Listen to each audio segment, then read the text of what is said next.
conditions requises. Si nous nous précipitons dans une distribution de l'armement, il n'arrivera qu'une zone qui n'est même pas gravement menacée en termes de sécurité soit plus fournie en armement qu'une zone qui est très gravement menacée. Ensuite, on regarde l'évolution de la situation sécuritaire dans chaque zone.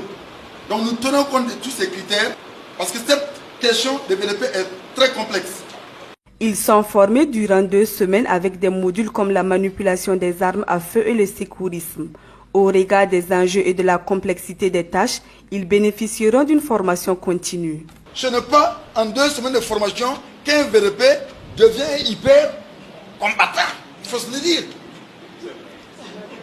Donc, c'est pourquoi nous organisons des formations, des recyclages continus. Même des VRP qui sont déjà formés, qui sont déjà dans leur localité, il arrivera que nous leur demandions de revenir pour améliorer leur formation. Les groupes armés terroristes s'entraînent. Je suis désolé de vous le dire, ils s'entraînent.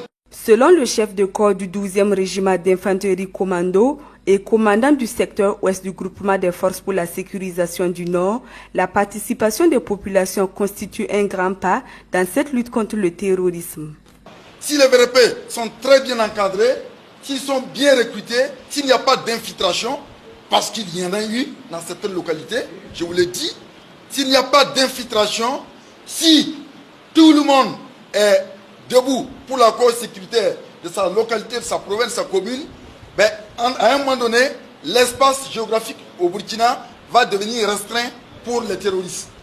Une fois que c'est restreint, ben, la victoire est proche. Mais que deviendront ces volontaires après la guerre? Ça, c'est le niveau stratégique qui y répond, ce n'est pas nous. L'armée est au niveau opératif.